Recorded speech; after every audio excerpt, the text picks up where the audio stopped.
what happened to your little bird, Nughayr.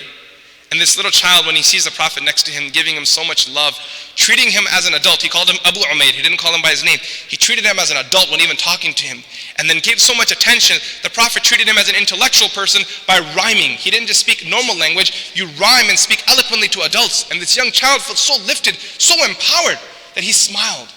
And you know, that moment in that child's life was probably the most powerful moment. Because this same child, I'll share another narration with you, which most people are unaware of, but I'll share one more narration with you, okay? There's a famous narration that Abu Talha al-Ansari radiallahu anh narrates, that what happened was that he had a child, his child was very sick, him and his wife were taking care of the child. One day he tells his wife that, you know what, I have to go and take care of some chores in the city, so I'm gonna go out, you look after the child. When he steps out into the city limits to go and take care of things in the market, what happens back home is that his child becomes very sick and the child actually dies. The wife, Sulaim, she fixes the child's body, washes it, shrouds it, pushes it in the corner of the house. In the evening when the husband comes home, she's about to tell him, but then she notices that he's hungry.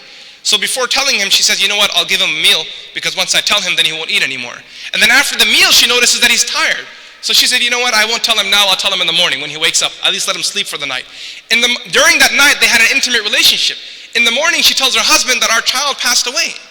And then he found out and he was so shocked, he was sad, like any person would be sad by hearing the death of their child. He went to the Prophet ﷺ and said, O Messenger of Allah, my child died. And my wife didn't even tell me. And the Prophet ﷺ said, it was because she was wise, she cared for you. She cared for how things were actually going to pan out in the long run. You know, that wisdom, that farsightedness. And you know that child who died there? It was the same, Ya Aba Umayr ma fa'al al-Nughayr.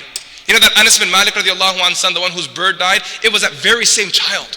That same kid, he passed away. He lived such a short life, but the Prophet ﷺ made his life meaningful by not treating him as a secondary issue or a third level issue or an issue that was actually not necessary at all. As community leaders, as members, we have to realize that the more we invest in our future, the smarter we will be.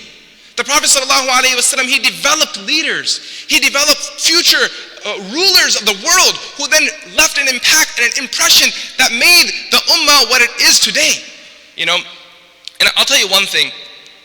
The one thing the community can offer to youth and children above everything, and I'm coming back to that hadith to elaborate on it a little bit, is love.